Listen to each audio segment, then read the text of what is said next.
दोस्तों, एक तरफ दुनिया में विश्व युद्ध होने की संभावना लगातार बढ़ रही है।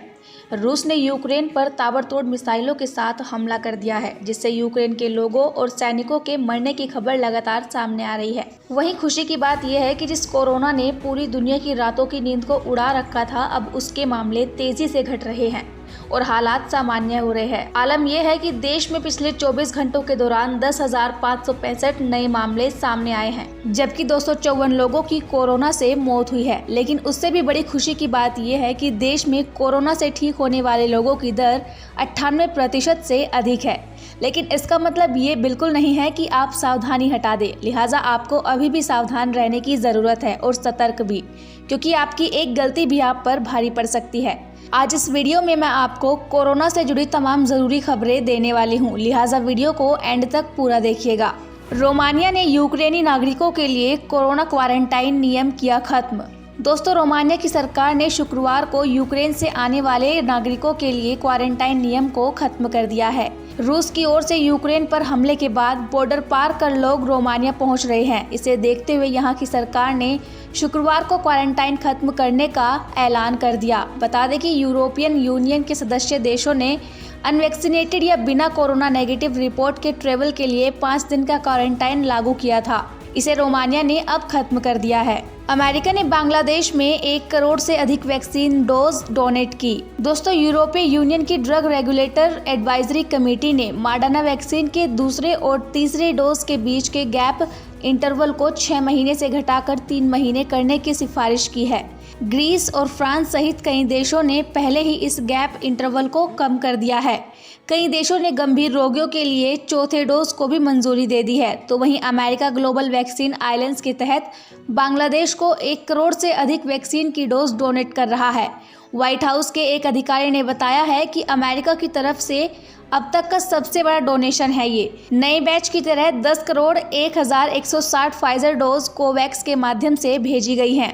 मुंबई में दिए वार्ड लेवल के कोविड केयर सेंटर को बंद करने के निर्देश। दोस्तों, मुंबई में वार्ड लेवल के सभी कोविड केयर सेंटर बंद करने के निर्देश दे दिए गए हैं। बीएमसी ने प्रत्येक जोन में केवल एक ही सेंटर को संचालित करने का फैसला लिया है। तो वहीं दिल्ली सरकार ने शुक्रवार को घोषणा की है कि वो महामारी के दौरान अपनी जान गंवाने वाले 13 कोरोना वॉरियर्स के परिवारों को प्रत्येक को 1 करोड़ रुपए की अनुग्रह राशि देगी। उप मुख्यमंत्री मनीष सिसोदिया की अध्यक्षता में मंत्रियों के समूह की बैठक के दौरान ये निर्णय लिया गया। सिसोदिया ने एक बयान में कहा कि दिल्ली के कोरोना वॉरियर्स ने अपने जीवन से पहले मानवता और समाज की रक्षा के लिए अपनी सेवा को समर्पित करते हुए कड़ी मेहनत की और अपने जीवन का बलिदान दिया। स्वीडन के वैज्ञानिकों ने बनाए कोरोना टेस्ट के लिए 2 नए डिवाइस। दोस्तों, फिलहाल कोरोना की जांच के लिए RT-PCR टेस्ट और रैपिड एंटीजन टेस्ट का इस्तेमाल किया जाता था, पर हाल ही में स्वीडन के वैज्ञानिकों ने एक नई स्टडी में बताया कि ब्रेथ टेस्ट यानी कि सांस की जांच करके भी कोरोना के संक्रमण का पता लगाया जा सकता है। रिसर्च में सांस में कोरोना की जांच के लिए 3 तरीकों से सैंपल्स इकट्ठे किए गए। ये study influenza and other respiratory viral journal में प्रकाशित हुई है। इसे यूनिवर्सिटी ऑफ गोथेनबर्ग के शोधकर्ताओं ने किया है। रिसर्च के लिए पार्टिकल्स इन एक्सहेड एयर और ब्रेथ एक्सप्लोर नाम के डिवाइस विकसित किए गए हैं। स्टडी में 3 तरीकों से किए गए कोरोना सैंपल्स इकट्ठे। दोस्तों, पहले तरीके में रिसर्च में शामिल लोगों द्वारा 20 बार सांस ली और छोड़ी गई। दूसरे तरीके में लंबी गहरी सांस छोड़कर थोड़ी देर तक रोकी गई। तीसरे तरीके में डिवाइस में 3 बार खांसा गया। वैज्ञानिकों ने पाया कि डिवाइस में खांसने से ब्रेथ टेस्ट सबसे अच्छा रिजल्ट देता है। दूसरे नंबर पर गहरी सांस छोड़ना और तीसरे नंबर पर नॉर्मल सांस लेना आता है। रिजल्ट के मुताबिक खांसने वाले 25 में से 8 सैंपल्स कोरोना पॉजिटिव पाए गए। वहीं गहरी सांस वाले 25 में से 3 और नॉर्मल सांस वाले 25 में से 2 सैंपल्स कोरोना पॉजिटिव मिले हैं। ये सभी सैंपल्स PEXA के द्वारा लिए गए थे। BE से लिए गए नॉर्मल सांस वाले सैंपल्स में से 2 कोरोना पॉजिटिव पाए गए और ये एक हाथ से चलाने वाला डिवाइस है। क्या है डिवाइस को लेकर वैज्ञानिकों की राय?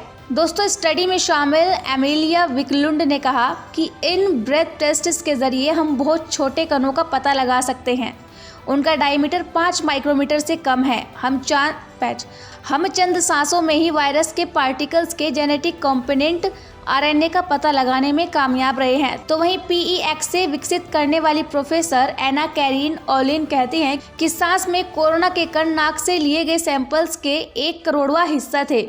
उसके बावजूद हम जांच में सफल हुए। इस खोज पर आगे और रिसर्च की जा रही है।